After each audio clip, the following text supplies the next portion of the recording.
So we're off.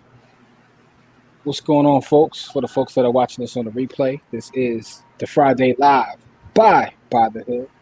I'm your host as always. My name is Jimmy. My partner Corey there. Corey, what's up, bro? Yo, what's poppin'? What's cracking, league? Hey, man, listen, I ain't got no complaints, man. Ain't nobody listening, man. How was your week, good brother?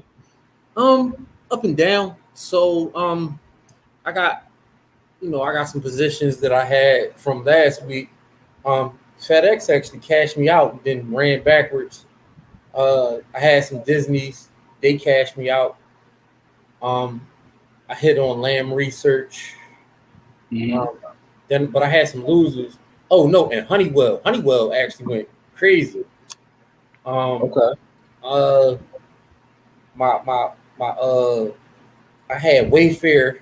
That joint just dipped off. That joint dipped off a cliff. Yeah. I had Expedia dipped off a cliff. But I got, I had my what's the name set. So all in all, I had a good week, but I had more losers this week than I normally have. I really should have waited to get in some of these positions because they're gonna be what I'm actually looking at is what's the first week of August. We got earnings that first week of August, and I'm starting to look at those companies to get positioned then to catch that volume run up on the way to there. So got you. Look at. I see folks coming in to watch us live. For those that are coming in on Facebook as well as YouTube, do me a favor, please hit the like button, love button. Share this out. Help us fight these algos. We appreciate you guys that are tuning in. Let us know who is tuning in, by the way, because I see folks coming in. As you come in, let us know who you are. You know what I'm saying? So we can make sure that we show you guys some love. Please smash that like button. You dig? So Chastity is here. What's up, Chastity? How are you? Thank you for tuning in. Jamil's here. What's up, brother? How you? Thank you as always. Dion is here. Hey, Dion. Happy Friday. Good brother Don is here. Don, what's going on? The Don timeline. Don timeline be ratchet and Hey, listen, man.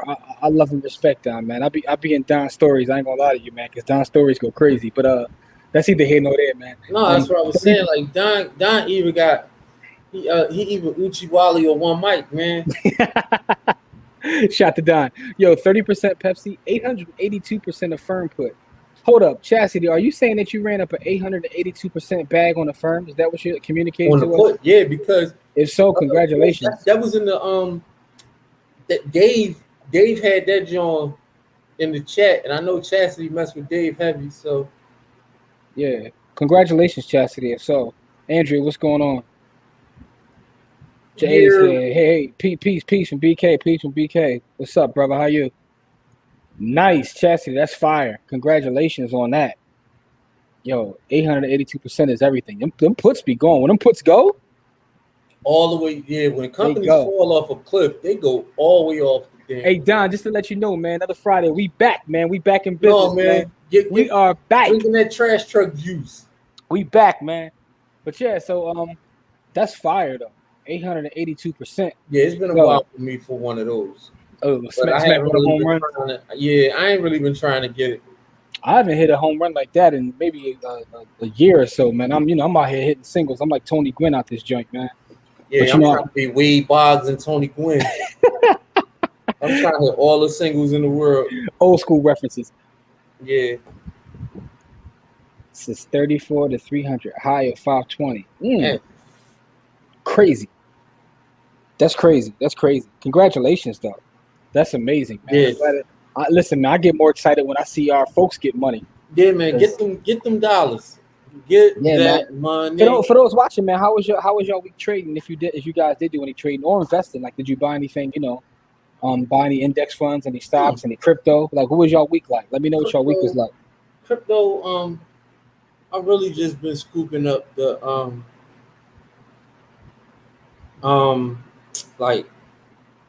sand and what's the John with the mana, sand and mana. That's been my crypto this week. And I'm just really catching it now because I know that digital real estate is a thing. Mm-hmm. And again, I don't really have much digital real estate, but I'm holding the tokens. So it's just like my real estate in real life. I got some real estate, but I got more real estate inside the in the market than I do physical real estate. Yeah, listen, Diamond Dave definitely kills the puts. Yeah, man. And it's funny because I had a conversation with Dave about this. I'm like, dude, why you always betting puts, man? Like, he told me, Most he said, companies are trash. he said because 90% of these companies are ran poorly. You know, it's all smoke and mirrors. So, you know, that's his approach, and I love it. So he definitely And you kills eat it. off of it. Yeah, everybody looks one way, and he's looking another way, man. That's that purple cow. That's that marketing. So, salute to the Diamond Dave, man. Definitely a legend, man. So listen, man. You know, we're gonna be here for a little while this Friday. We come through every Friday, and you know, kick it with you folks, have conversations, see how you guys are doing. You know what you guys up to. Also to share some information and some news. So a lot of stories this week I want to share, good brother, man. Matter of fact, let's jump into that right now. Let's not even wait, man. Yep. Let's jump into some of these stories right away, man. That we want to share with the folks, man, to get you guys' opinion on this stuff, man. So here's a story, right? Franklin Templeton CEO says that blockchain will be hugely disruptive to finance. So on July 16th, 2021, you know, the CEO of Franklin Templeton wants us to know that it's going to be disruptive to finance. Where you been like the last 8 years, dog? The last 5 years, really. And for those who don't know, Franklin Templeton manages over $1 billion of assets. So they are a power player in the game. But I just think it's interesting, you know, for them to kind of have this conversation now. Like, it just goes to that whole that idea that you were seeing from the big boys, the banks, the investment banks over the last several years, telling everybody to stay away from it. You know, calling blockchain and cryptocurrency specifically, you know, trash. But now, you know, depends. You know, back then they didn't want you. Now it's hot and you're all on you. So, it's just interesting to They see. setting Man. up for the takeover, man. They on some Jay-Z stuff, man. The takeover, the break's over. Yeah, man. So I just think I want to share this article with you guys, man. You can look it up if you want to about Franklin Templeton and their CEO, like, you know, kind of doing the 180 on blockchain. So I thought that was funny because I'm like, yo, we're in July of 2021. Like, is this what we're really saying? What was they doing earlier this year? Yeah, man. So Don says that he bought his core ETFs, VGT, VTI, VCR, but also got some MSFT Microsoft shares, trying to get up to 100 shares. Man, hey, listen, that's something to shoot for, man. Because, you know, Microsoft right now is what, like 250, something like that? Yeah, it ran backwards a little bit. It got what's it down? Like 250, 270. So, you know, that's a nice 25 rack, somewhere around there between 25, 27 racks. Somewhere around there. So that's a nice little goal to set. Shout out to VGT, that's the tech one. VTI, Total Stock Market Index.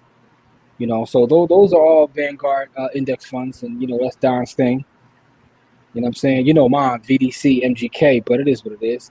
So, JA says, I can't take my 2.5 out of Coinbase until Thursday. When I do, I'm ready for DeFi. I'm watching everything on Yield Farm. Yes, sir. Holla at us. We got you, good brother. That's Stokes to holla at us, man. Yeah. Such an insightful statement.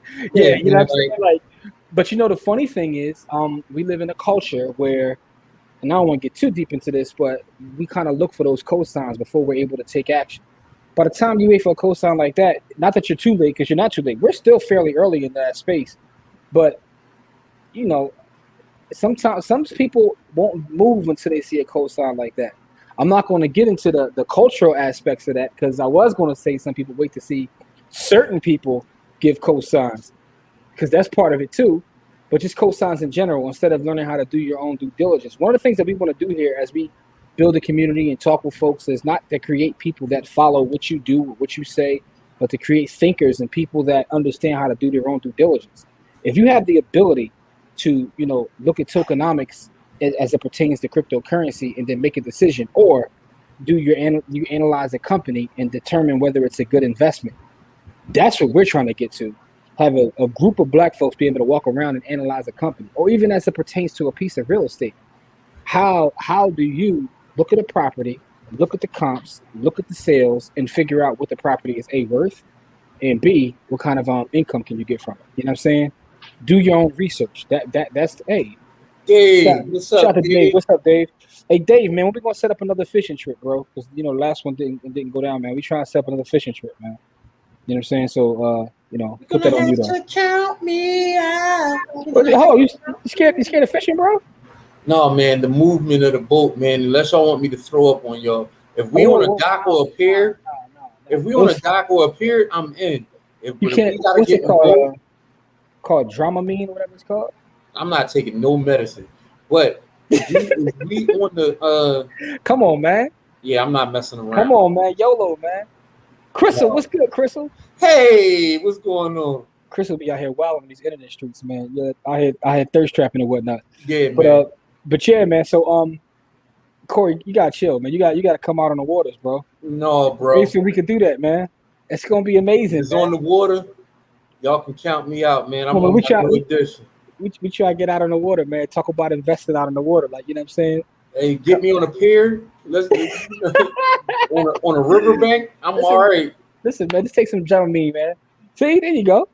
Like Dave said, man, take the pills for motion sickness. I need it myself also. So more reference. Oh no. Oh no. Oh no. Crystal laughing, man. All right, so listen, man. Another story I want to share real fast. All right, is this one here. Your man Jack is back in his bag. So Square is building a decentralized finance using Bitcoin. Right?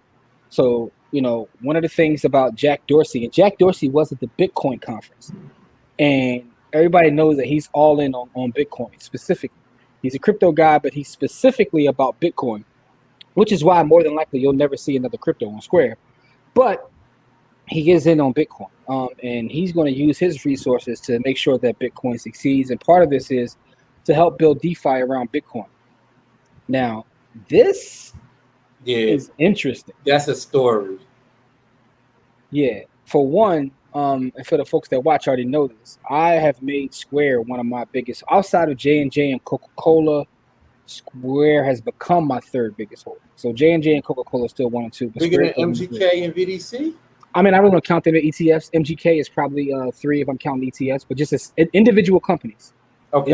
Individual. I only got maybe a handful of individual companies: Coca-Cola, J&J, Square, SoFi. You still got the trap, John? Yeah, I'm still sitting on that. That's my trap house, PEI. Hey, and shout out to everybody who was on a Tuesday call maybe 6 months ago when I told y'all about PEI. That John was like 20-something cents. It's like $3 now. But that's either here nor there.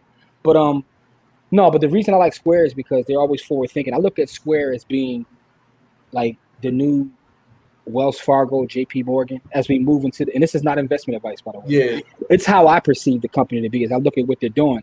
And this story right here makes it more interesting because if they're able to do this is going to be crazy. Yeah, because they're going to be able to get money that no one else is able to get.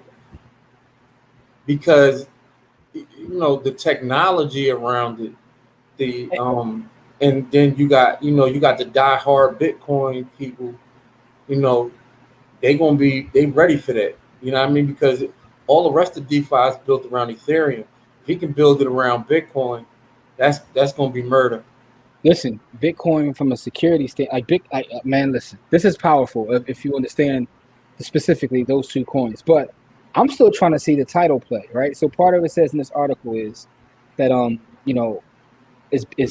they're focused on building an open developer platform with the sole goal of making it easy to create non-custodial, permissionless, and decentralized financial services. The new unit will include the seller, Cash App, and title. Still don't understand how title works into all this, but he's always forward thinking. So you might just be able to. I don't know how title plays in the DeFi. I have no idea, like what that's about. Maybe it's a data grab. I have no idea how he's going to work title into this, but the story is interesting nonetheless. Don is out here, you know what I'm saying? Because he heard what I said about Crystal, so Don is right on it. Billy, what's going on, Billy? How are you? Thank you for tuning in. We appreciate you. See, I Oh, told you. Yeah, well, let me chill, man. But you got me to buy more Square the first time you talked about it. Hey, Crystal, it wasn't investment advice. But if you did listen though, you are up big right now. I will say that. Square is a powerhouse, in my opinion. All pandemic is a writer. Yeah, I was writing cover calls, and also you writing cover calls on Square. Yo, they be out here getting to it with yeah. cover calls. Shout out to all my Cash App people. You greatly appreciate it. Hey, greatly appreciated. Kahan, what's What up, up, brother? though? Yeah, title demographic. Yo, and I get that, but how does I'm just trying to figure out how do they put that play together with title, what he's trying to do, and like finance. Like I'm still trying to figure that out. I mean, Listen, Chris, what's up, Chris? it ain't gonna be yo. What's going on, Chris? It ain't gonna be too much figuring. But they gonna tell you it's just about how they roll it out. Mm-hmm. Yeah, man. So that's another interesting story this week about some of the moves that title is making, man. So something else I wanted to share. So as we've been doing over our last couple of Fridays, Hold on, before we do that, what? put the your largest holding in the chat, like the company that not even your largest holding, the company you believe in the next 5 years is going to be the ish over the next 5 years. What's your company? Microsoft, you know my company, man. I'm Microsoft out, dog. Even over the next 5 years? Yep. Because one thing to say that's what you believe in, like long term. But if I you put the believe in 5 year time Microsoft frame, even over the short term. Now I'm talking about their cloud services business. I'm talking about their forays into these defense contracts. A lot of people are going to want to link up with Microsoft um, with these autonomous cars and all that stuff because of the computer. What I mean, stuff like I think they got a lot of lanes to get in, and I think they're gonna capitalize on all of them. now thing is, I agree with you, but you said one, Jose Street came with four. But anyway, you're right. But sometimes, and let's just use GE as an example. Sometimes you could be doing way too much, and when you don't hyper focus on sticking in On the one lane, things that got you to be that successful. could be problematic, though. You know It what I'm could saying? be, but I really think I like the CEO too. So Yeah. that's part of that's the other part of it. Like If if I yeah, had if I had to pick one, like stock, obviously Square is what I'm holding. Um, and I like Microsoft. I like Microsoft over like the 20-year period. Like I like Microsoft as something that you just hold forever. yeah. But Over the next 5 years, you think Square over Microsoft? from a growth standpoint, Okay. absolutely. No, yeah, because Absolutely. it got their stock price is similar, but I don't. As far as room to grow, you think Square is going to run off on Absolutely. I think Square is a combination of tech, but in a it's bank? also the new JP Morgan. Like, yeah, like Yeah, it's the new bank. That's why I like SoFi too. Like, for those reasons, right? So, I mean, it'll be interesting to watch, man. And one thing I will say is don't sleep on Apple either, because no, I'm not sleeping on Apple. Apple But you has know how I feel about Apple. Apple has something that the rest of these just don't have. Apple has a cult. Yeah, When that's you have true. a cult, you can't lose, bro. You can't like people are not gonna stop using iPhones, man. Yo, as a matter of fact, for those that are watching, we got a number of folks watching this right now on both YouTube and Facebook. We appreciate you all. In the chat, how many of y'all got an iPhone? Put a 1 in the chat if you got an iPhone. I want to say people got an iPhone, man. Just as a quick sampling. People that use iPhones don't leave.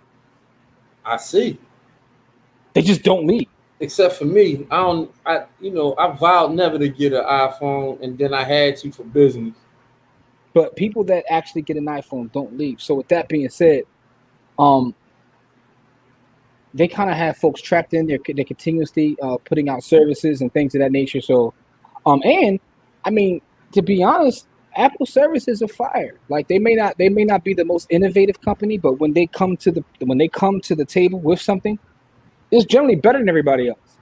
It's cleaner, it's polished. Apple TV is amazing. Now their content, they may not have a big catalog of content, but That's the thing I like about them the most. I like it's the content. it's beautiful.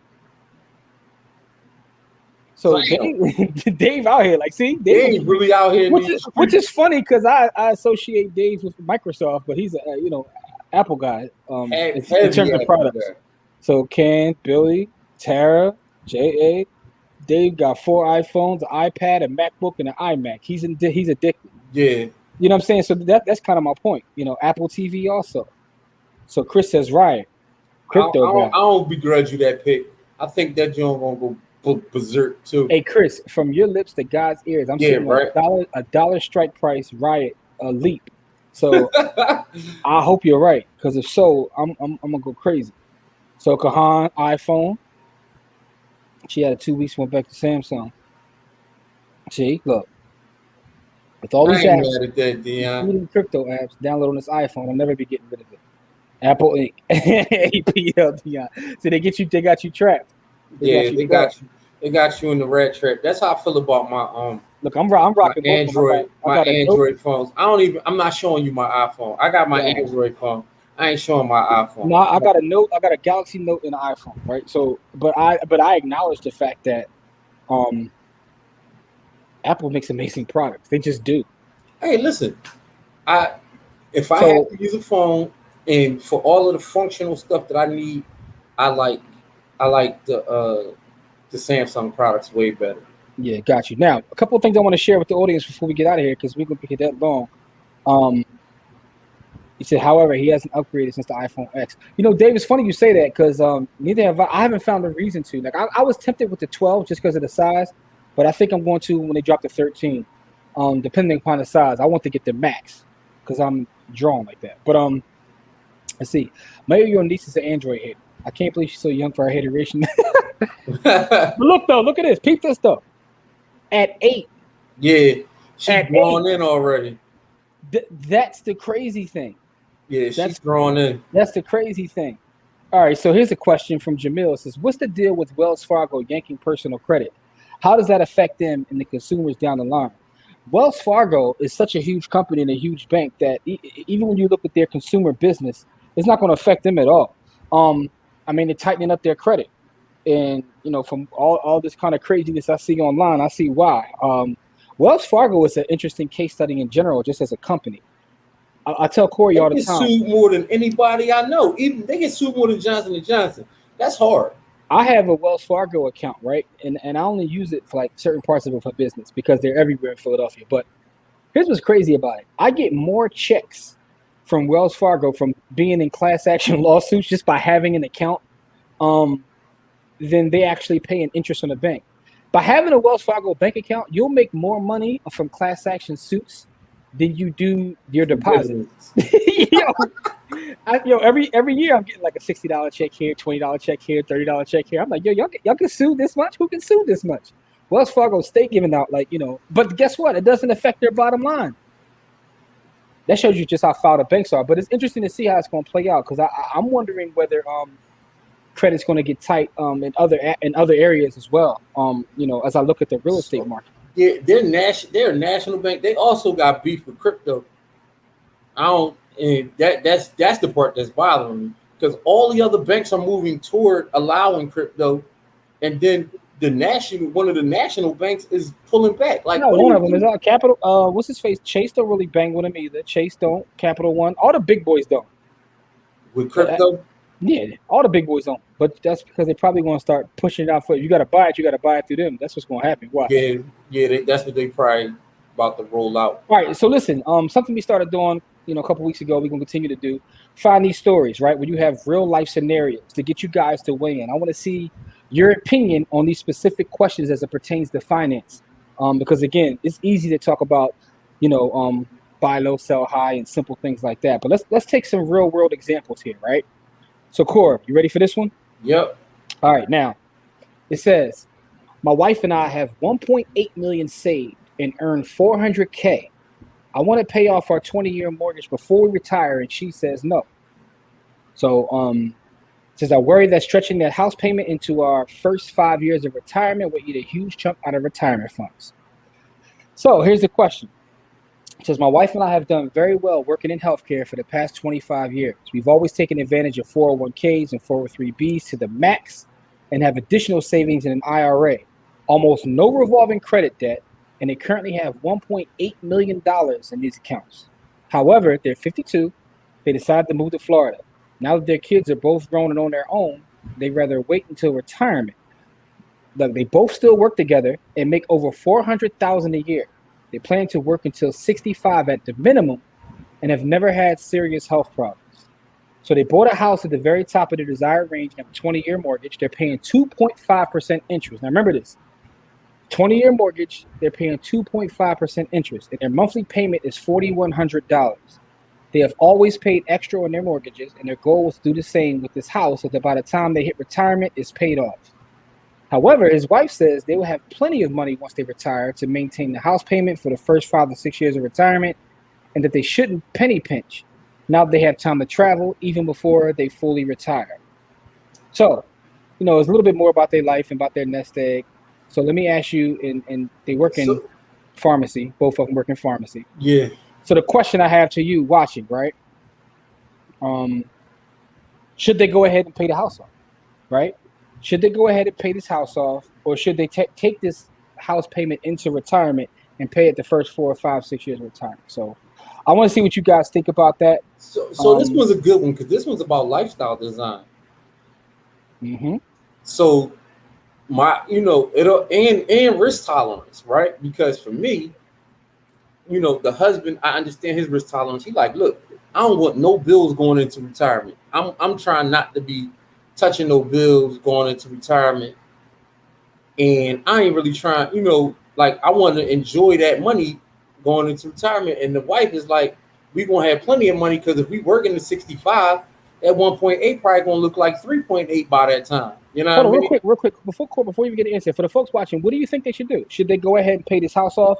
I mean, I want to see, how Your you guys. processes. I want to see what your thought process. How would you treat this scenario if you have you're in a marriage, you have done fairly well, you have over $1 million, but you still have a mortgage? Would you go ahead and pay the mortgage off, or would you just, if you can afford the monthly payment, would you carry it into retirement? I'm just interested to see, what you guys' thought process is. But go ahead, Corey. It's definitely about lifestyle design. What do you think? How would you handle this with these numbers that that are put in front of you? What do you think, Corey? I personally would invest. I would put it in something stable. Mm-hmm.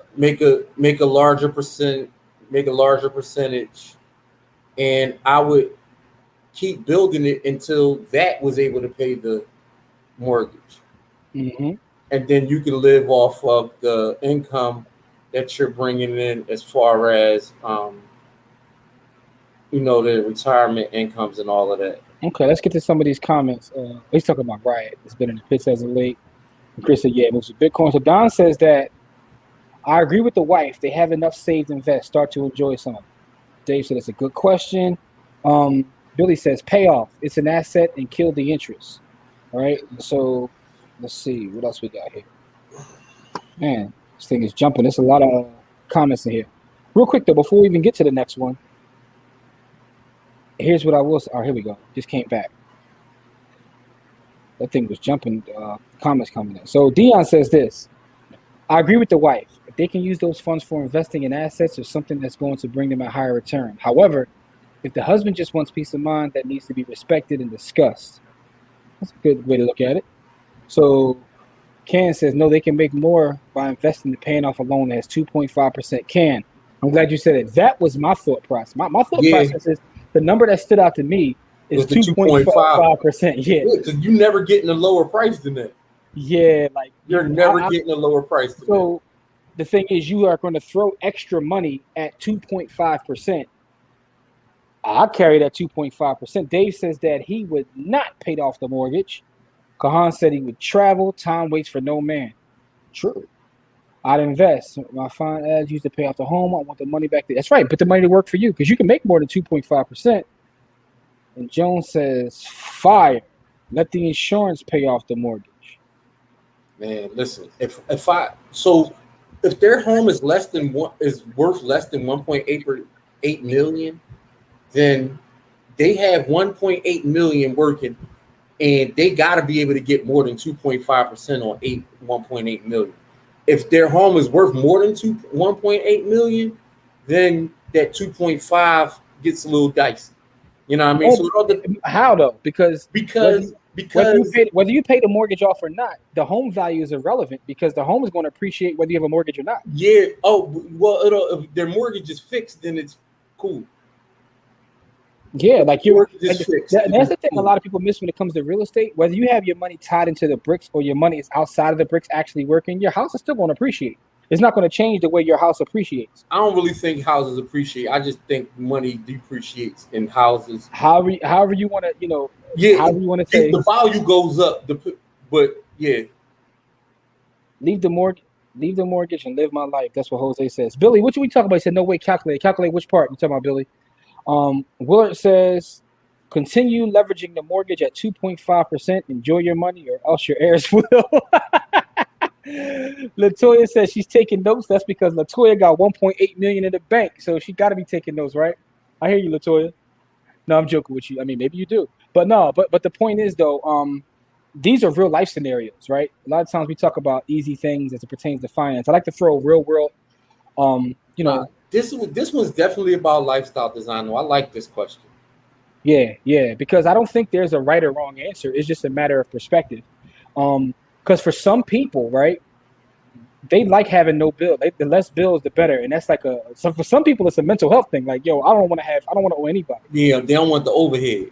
But again, we know several ways you can make more than 2% without even putting your money at risk. Let's see. Calculate what you pay over 30 years or 20 years. I hate mortgage interest. No, but the thing about that, Billy, is if you take that same money, right? So and invest it, you'll make more than you would pay in that interest. So if you're getting charged 2.5% over a 30-year period, but I'm taking that same money, that extra money that I'm putting towards that 2.5%, and let's just say for argument's sake, you'll outpace what you'll pay. Yeah, let's just say for argument's sake, you're making 8%. That'll be you'll have much more money, and your net worth will be much more higher, even if you're paying more on that interest because it's only 2.5%. All you have to do is out earn that 2.5% with the same money that you're throwing at it. So Jose said, previous question response. He has an iPhone, MacBook Pro, MacBook Air, iPad Pro, Apple TV. It says same argument. And the flip side, you can pay off now. I don't agree. But the thing about it is, if you pay it off now, right? If you pay it off now, right? You're going to take that money to pay it off now. That money could have been used to actually make more money. Yeah. So the cost, you got to look at the future value of that money that's lost by using it to pay now instead of using it to invest. Yeah. So the thing is, if you take the money to pay it right now, let's just say for argument's sake, it's 100,000. That 100,000, that time, because of time value of money, you're never, even if you pay it off now, because now you'll have money to put, say, on a monthly basis. If you take that lump sum, you could have put that lump sum up. You'll never be able to get that back because of time. Let's see. So Adrian says, by retirement, they should have earned an additional $5 million in income, give or take. And I'm sure their investments will grow by then. It's looking like the house is around $984,000 at 2.5% locked in. I'd travel. Got you. Said, so you guys are saying that we should arbitrage the interest rate. More or less, arbitrage everything. You should arbitrage literally everything. No, okay. So my family pays cash and you own it. TVM, I get the time. But I mean, listen, I know you do. Billy is brilliant. I know you get it. I was just saying, like, there's an amazing book on this whole concept. It's called The Last Chance Millionaire. Yeah. And it goes through all the entire math of actually having equity in houses. Because the argument that the book makes is you never leave money in houses. Now, that's a bit extreme. But the reason he makes the argument, and he goes through every mathematical scenario, is that your house is going to appreciate whether you have the money in the bricks or not. But a lot of times, if you have a low interest rate, and it goes through the calculations, he runs a model to figure out what the interest rate is. But if you have a low interest rate, you should never leave your money in the bricks. You should always take the money out and invest it. It's by Douglas Andrews.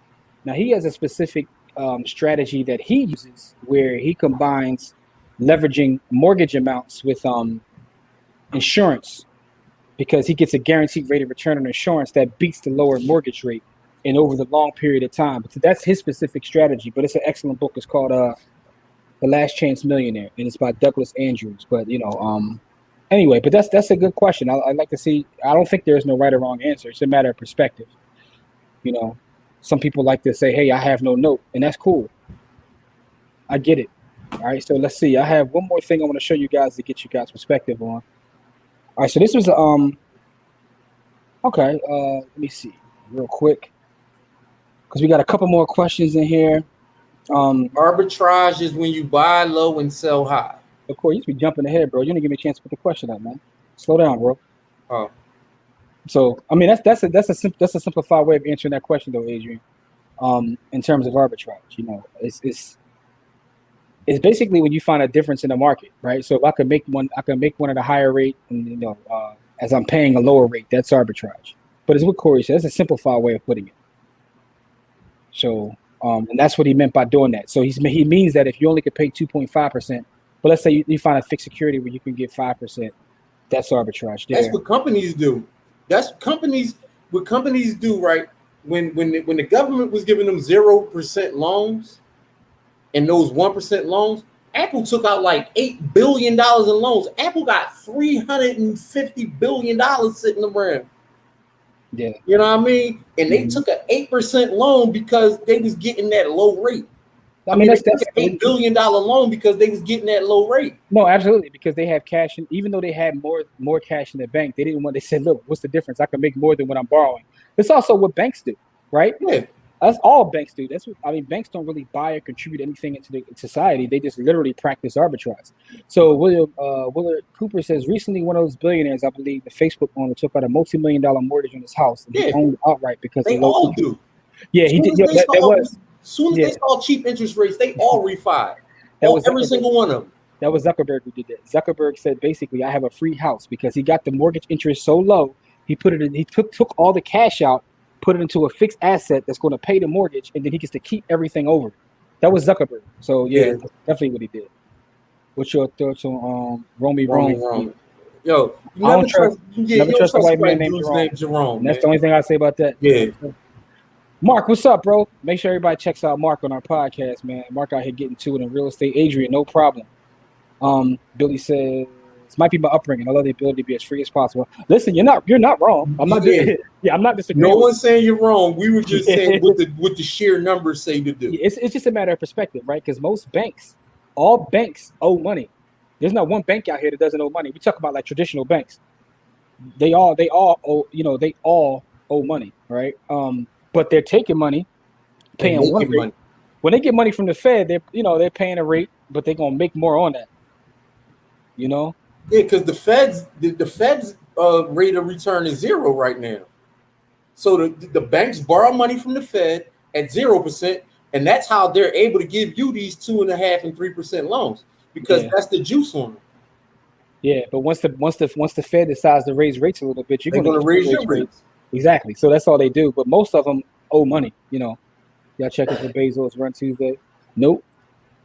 Yeah, I ain't checking for nothing Bezos does. Whitey on the moon. All right, hold up. Billy said, but wait. But wait, it gets worse. All right, so listen though. Another story. Corey sent me this video. Corey, I don't even think when you sent me this video, right? I don't even think maybe you did or maybe you didn't. You recognize who the gentleman was that was actually doing that speaking. Nah, I wasn't even paying attention. Let me speak to you in a second. Adrian, we actually have a meeting about it this weekend because everything is like officially set up. I promise you within the next week we'll be kicking it off because but the reason it was taking so long, you'll see once you get in there, you'll see because we're adding so much value that put it like this, when you join the membership, you'll have access to full courses. Like we're making sure there's already courses in there. So when you get in there, you'll have multiple courses that you can go through. So we're trying to make sure we get everything set before we do. She said, Zuck owned the house free and clear. He didn't do the same thing. Then he refied it. He took out a mortgage. Yeah, but he took all the money out of the house. So that's what I'm saying. He took a mortgage out on it. Because the debt, because he got to use that, then he took that same money and put it into a fixed asset that paid more than the mortgage was paying. And he keeps all the money over top of that. Yeah. So it's kind of the same thing, right? So I mean, if you put the scenario on the same couple, they would pay it off and then take it all out. But instead of doing that, just don't pay it off at this point. Keep the money outside of it. So it's money inside bricks or money outside of the bricks. And another thing is, and Mike says they get big tax breaks and one-offs too. That's the thing about like taking money out of the bricks. The tax benefits. The tax benefits in terms of the interest that you get to write off, if you do have any interest at all. Also, not having to pay income on that, right? So one of the reasons that the bird strategy works the way it does is because, like for instance, I just bought a property, fixed it up, and rented it out. If I would have sold the property, I would have probably had to pay capital gains tax on like 6 figures of income. Because I refied, I could take out the same amount of money, and I just refied a loan. Yeah. But anyway, let's see the here nor there. Adrian says, I have to remember to come from the dark side to check things over here. Roby, what's up, Roby? All right, y'all. So Corey, you sent me this part of a speech, and I was laughing because I had saw it before, but then I thought about it after the fact. I was like, Corey didn't even know who this is speaking. All right. So I'm gonna share this with you guys real fast, and get your perspective on what this gentleman is saying as well. It's another one of those things, right? Make sure you share the sound. I got it. I want to make sure that I share the sound, and I want to see if you guys, what your perspective is on what he's saying. So let's go. Now, one other tip I'll give you is I don't own a debit card. I've never owned one. I've never allowed my 3 sons to possess one. Certainly and truly the worst financial tool that have given to the American consumer. A long time ago, I asked myself a simple question: how would I remove 99.9% of my personal liability like that? Because I really don't want to worry about all these things. So I use the safest form of payment that exists on the face of the earth, and that is a credit card. Credit card.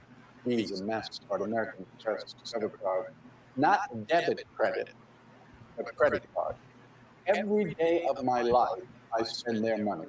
I don't spend my money. My money sits in a money market account. It earns interest. Actually, nobody knows where it is because it's not exposed to anybody to find it. It's just sitting there. I go to the dry cleaner, I give them my card. I pick up the groceries, I give them my card. I put fuel in my boat on the weekend, I use my card. I pay the marina to keep my boat in the water all year long. They put the rent on my credit card. I travel all over the world. While I wait to get reimbursed, I use my credit card. If I need euros, I go to the ATM machine, I use my credit card. I'm not going to use my debit card to get euros overseas or pounds in Great Britain. And every day I use my card, and then if I pay the bill in full or part of the bill, my credit score goes up. So I'm building credit while I'm using that credit card. And if tomorrow, and I'll do everything to protect my information, but if tomorrow someone gets my card number and charges $1 million on my credit card by federal law, my liability is zero. I have no liability. So yes, I love to shop online. I don't use a special card. I just use my credit card. If they don't deliver the merchandise, if they deliver it and it's broken, if the host site I went to was fictitious to begin with, I have zero liability. When you use your debit card, every time you reach for it, you're exposing the money in your account. The only person who's going to get robbed is you. When you use your debit card, you could use it for the next 50 years, 20 times a day. You will not raise your credit score by that much. And of course, when you use your debit card, you are liable up to a certain amount, and it takes a while in order to get that debit card fixed. So when we do post investigations at breaches, and we say to someone, on your incident, what happened? Well, I was in Target, but I used a Visa card. So I don't know, nothing. They canceled my card the next day. 2 days later, FedEx sent me a new card, and that was the last I heard about it. What about you? And I used a debit card there that took $3,000 out of my checking account. It took me 2 months to get my money back while they said they were investigating. I had to pay my rent, had kids' tuition, everything. I couldn't pay it because they had my money. So I do it for that. So I had 3 sons that went off to college, and I said to them, I'm not giving you a debit card. I've actually applied for a credit card in your name. So it's your card. Of course, you're 18, you have no credit, so I guarantee the card. So as a guarantor of the card, 3 things take place. 1, the bill comes to me and I'm responsible for the bill. So if you spend a lot of time in the bar, I'm going to know that. 2, I set the limit on the card. So whatever I want you to spend each month is while you're at school, I'll set that limit. 3rd, every month that I pay the bill goes on your credit. So by the time you get out of college, you should be looking at a credit score of about 800. You want to buy a car, buy a house, buy a condo, You're not going to need me to do that. All three of my sons came out of college with grades scores of around 800. One of the best things you can do for your kids is to teach them to learn to use credit early on and build credit in their name. Credit is a very important thing. 30 years ago, it only meant whether you got the car, you got the house. Today, everything is based on your credit. If a company hires you, they're going to check your credit. If you buy auto insurance, they're going to check your credit. If you buy life insurance, they're going to check your credit. Everything is based on your credit, so you want to make sure that you maintain a good credit. And it's one of the best things you can do with your kids. Now, one other tip. I saw who Bull was. Yo, he wanted to talk. Yo. Well, hold on real quick. First things first, right? So I saw the video while Corey sent it to me. Said, take a look at this. And I say, so let's bring it up on Friday show. So I thought it was an interesting video. I'm laughing at Billy. Says, you got me the tax benefits when. No, but there's no right or wrong way, Billy, to be honest with you. But it's just all a matter of perspective and lifestyle design, like Corey said. May the force be with y'all. Hey, Craig, what's up? Appreciate you, bro. Thank you for tuning in. Yes, he's on point. Credit cards all day. Nancy says that's his favorite YouTube video. Corey, mute yours. Oh, I don't know. Maybe late now. Yeah, how about that? Okay, I guess he's talking about Riot. It says credit is the devil, but what he's saying makes sense. Don says haven't used a debit card in years. All right, first off, the first thing I want to say is this though. The dude who's giving that information is a liar. I'm not saying his information is a lie, but he's literally known for being a liar. Like, yes. That's Frank Abagnale, right? So Frank Abagnale is the brother that had the video, the whole movie made about his life, which is called Catch Me If You Can. So you know, that's why I laughed when I seen Boy name. I was like, yo, he wild. He wild. He won the top. He's literally no. I mean, but I guess coming from he's a scammer, right? Layoff was the listen. They gave him a job afterwards because he was so good at stealing money. So understand his perspective as he says this, right? He's not wrong though. I mean, there's some truth. He was talking about the liability of having the money, right? And so I agree with that part because with the liability piece is that no one can really, like if something don't go right, the liability goes on to the other party, and none of the liability is on you. And so what he was saying about that part was 100% right, but most people aren't responsible enough to use a credit card for everything, and that's the part that he didn't talk about. That is the part that he didn't talk about at all, right? So let's talk about that for a second, right? Because let's talk about that for a second. The way they use it against us. The thing is, let's talk about data. I love data. Data shows us that most people are unable to manage credit, right? The reason that you get these credit card offers that offer you airline miles, they offer you, free this, free that, are because they understand that they're getting you into a perpetual system of just paying them interest. You're paying them interest. A lot of folks you see online, they come in here and talk about, I got 58 credit cards and I'm running this over here and I'm doing this every month. They're indebted to their eyeballs, right? I was around before 2008. I saw people with debt like out the wazoo, and they thought they were running the play and doing all these things. And as soon as everything went like this, a lot of them were in bankruptcy because most people don't understand how to manage credit, right? So it's not that he's wrong, because if you have the ability, it's all about discipline. If you have the discipline to manage money and to understand credit, you can play the game. The thing about debit cards is you don't have to have one account. So if I want to limit my liability to a certain amount, I put a certain amount in this account, and this is my liabilities. So what he didn't talk about was cash flow, right? If you got all that credit and you don't have no cash flow, that doesn't work. So you have to have the cash flow to cover the credit. So he's basically saying use debit, but use a credit card, because you have to have the cash flow or the cash set to the side to pay the bill in full every month. So you're still not supposed to spend past what you have. Lance, what's up, Lance? Y'all definitely get y'all to Lance. Well, we got to give you a call, Lance. Yeah, we're gonna talk to you this weekend, Lance. Definitely gonna reach out to you. Sean, what's up? What's up, cuz? Where you been, man? Years old. So, Willard says, here's a trick with credit cards. Use them to the max if need be each month. Pay it off when due. Don't use until after the closing date, which is usually 3 days. The credit card will show a zero balance report, thus not bringing down your score. You have another 25 days of using their money, and it never shows up on your credit report. That's all true. Problem is, Who has that discipline, and who knows? Most people can't even find the closing date on their card. They don't even know when that is. Here's what most people do. I'm gonna pay this whole thing off, and then they get to it, but like, I'm gonna pay it all off except for a couple hundred because I want to do this, or I want to do that, and then that stuff just repeats, and it repeats, and it repeats. I mean, that's what happens in the real world. That's what happens. All right, let's see. So Ken says, I like how he established his children's credit. However, if you don't pay it off each month, it can backfire on you. Ken, this is absolutely true. Yeah, that's why we were just talking about cash flow. Although I think he put a little sauce on that too, though. 800, I don't know about no 800. Even if you made them authorized users on your card, they're not walking away with no 800 after college. You know how long it takes to think about getting to 800, right? It takes a little bit of time of managing credit to get to 800. I mean, you gotta years of credit is part of the credit score. I don't know if they would have enough years of credit. Yeah, I think that's a little cap on his part. But again, he is a master of fraud, so he might know something. I'm not going. Let me not deny it, because that gentleman right there is known for his shenanigans. So maybe he does have a way. Embellishments. It's all good. Oh, what you make for dinner, Lance? Right. What do y'all think is the future of credit as crypto penetrates deeper into the global economy? That's a great question. Credit will always be a thing because people are making money. This is literally society is run on debt. This is a giant debtors colony. There you go. So that's not going anywhere. The way that they process, like debt could get tricky. It could get tricky for regular people with debt because of the blockchain, right?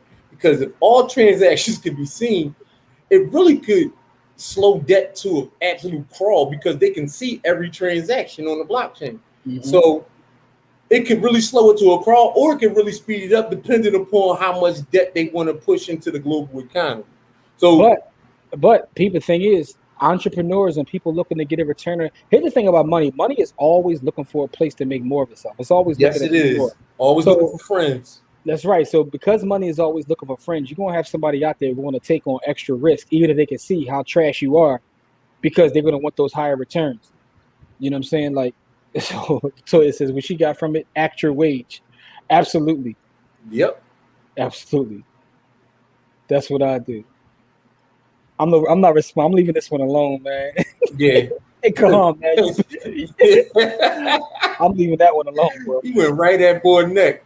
I only have a balance of one card now because it's new. I have the discipline and manage the debt. Call me. We can talk. Hey, listen, you got the discipline. That's what it's about. That's what it's about. So here's Dave's point. Internet guru is going to have black folks in a credit crisis with the credit card, so-called game they giving.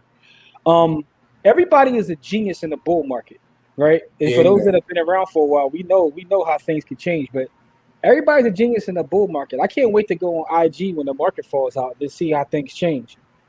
Let's see. Cat's going to be getting new hustles. They're going to be in the church then. Watch. Only spend what you're going to pay. My daughter has a 70-76. Nice.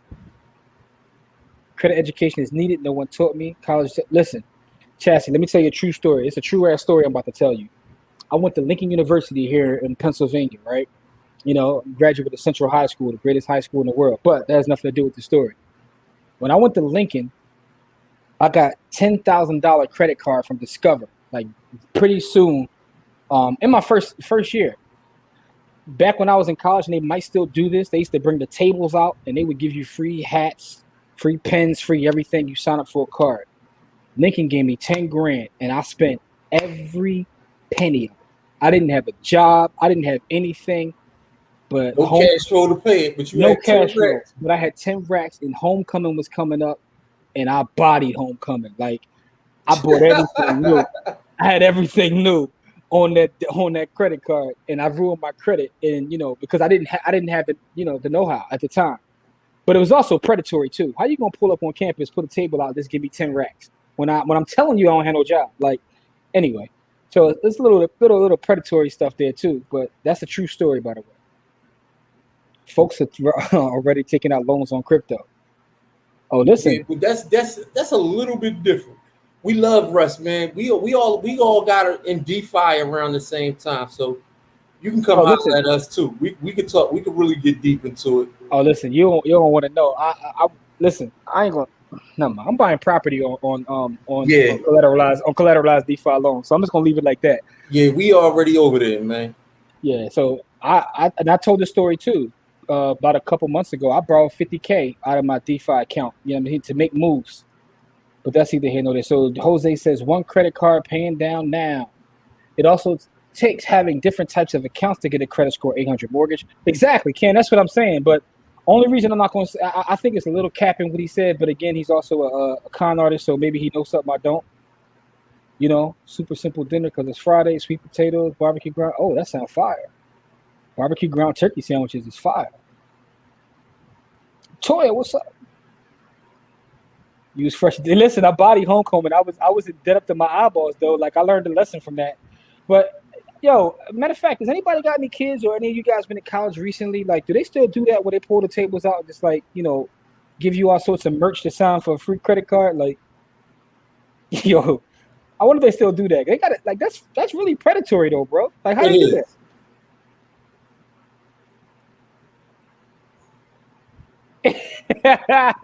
Yo, shot the little brother.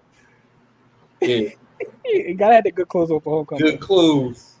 The biggest scam in America, credit cards. Hey, no, it's not the big. There's a lot of scams bigger than credit cards. No, I'm not saying you're wrong because it's so many scams. I don't know what the biggest one is. I don't know what the biggest one is. I've paid off half my DeFi loans. The ups and downs were killing me. Adrian, that's the thing about being a DeFi banker. It's all about how you want to manage yours. Yeah. Gift and a curse depending upon how you play it. Yeah, that's most things in finance, but that's true.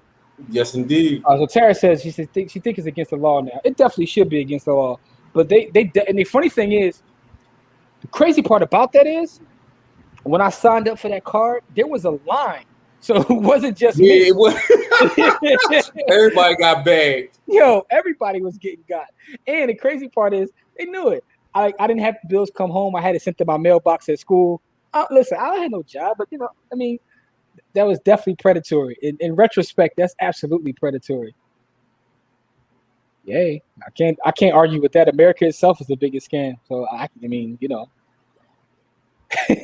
with software like player, traditional credit will become obsolete. Banking history, deposits, spending habits will be the new score. I know there are a lot of people that are pushing for that, Jamil.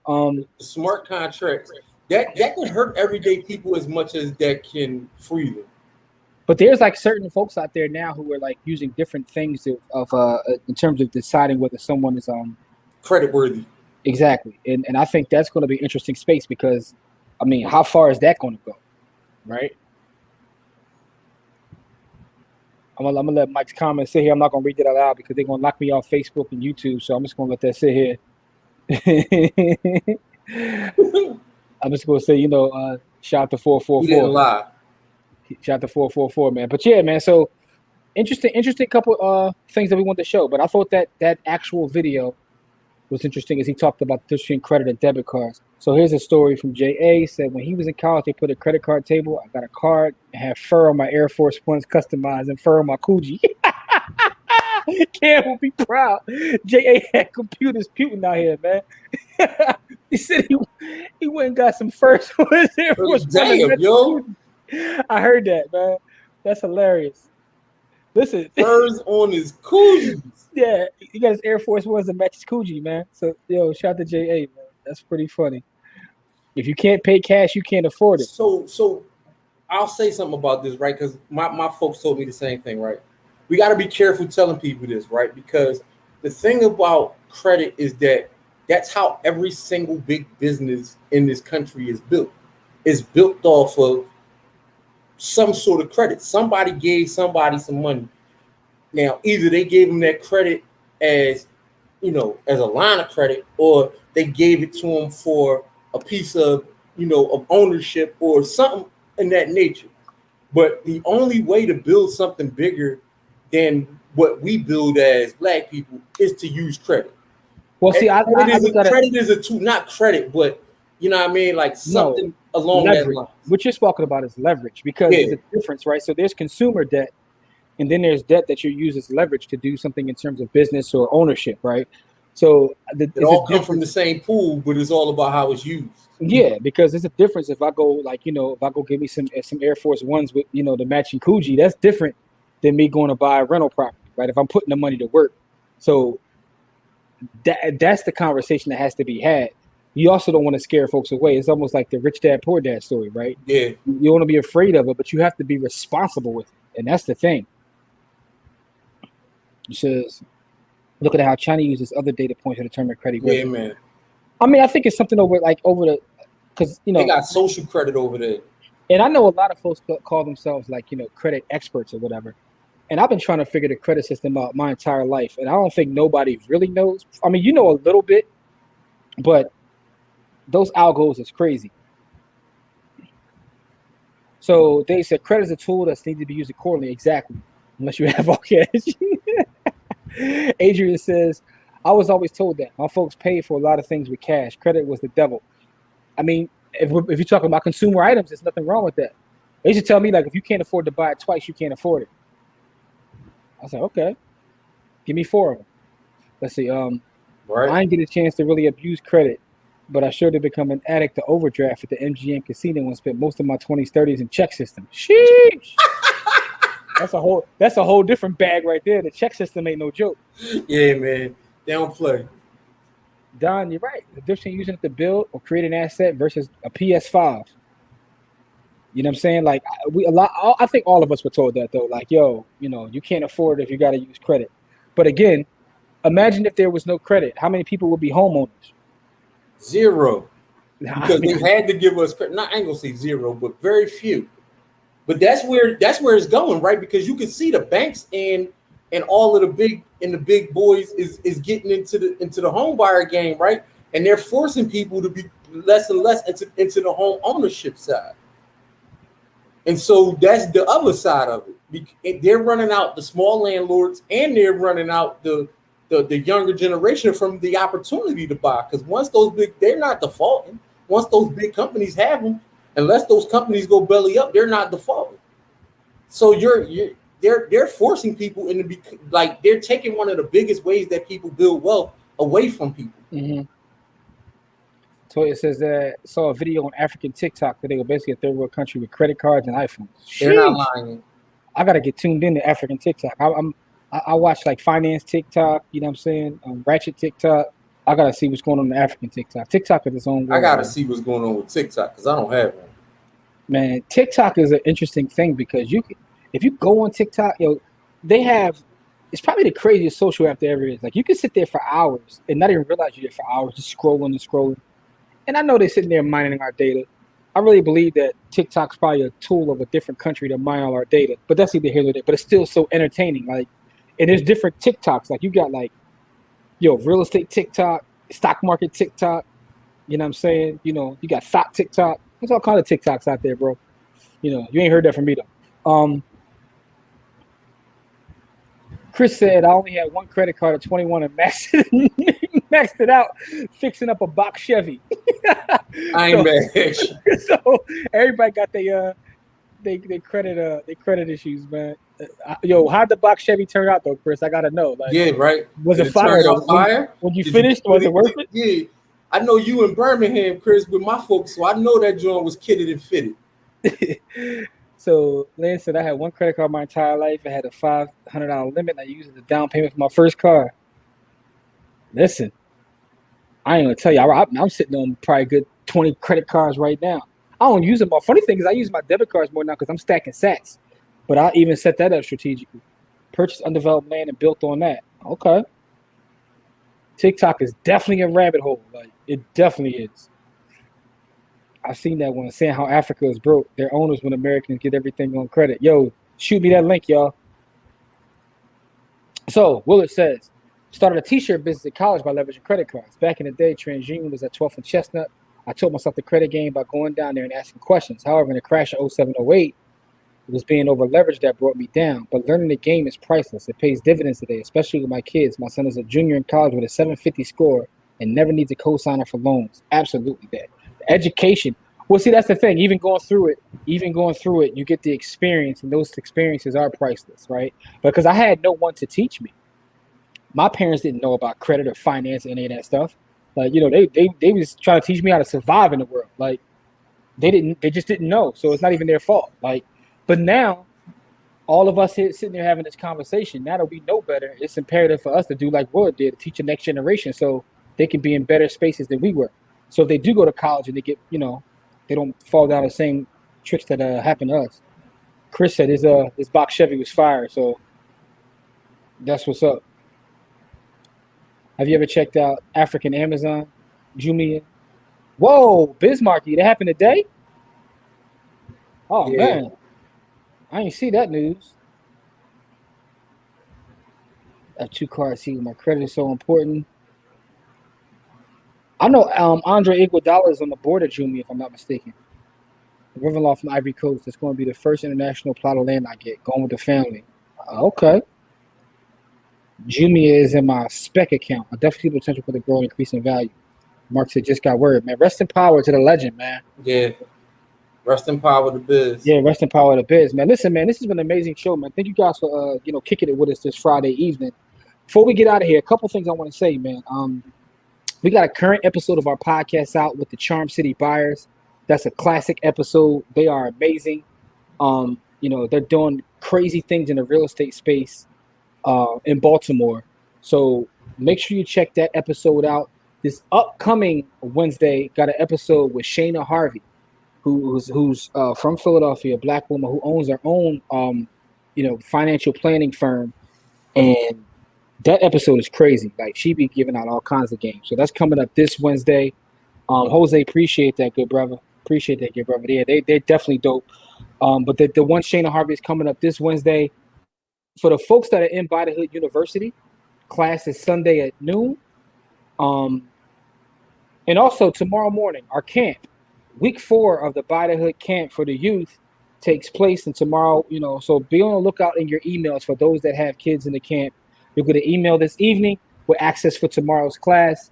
And you already are in the Google Classroom, so you can see all the previous courses. So thank you again to all the parents that, trust us to educate the youth about finance and just life skills in general, man. I think it's amazing, man. But thank you guys for tuning in with us every Friday. Me and Corey about to head over IG in a minute to chop it up over there for about a good 15, 20 minutes. But outside of that, man, everybody, man, I just want to say we definitely appreciate you. We got a lot of stuff. We got so much stuff coming up. We got the new MDC coming up. I'm working on. We got all kinds of stuff coming up. You know what I mean? Like we probably got an announcement coming up soon with us in conjunction with Lance again.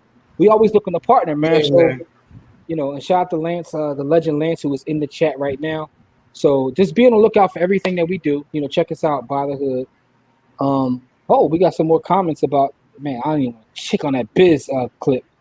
But let's see what this comment says. All the monthly bills I pay on bank account, I pay my credit card, I pay it off at the end of the month.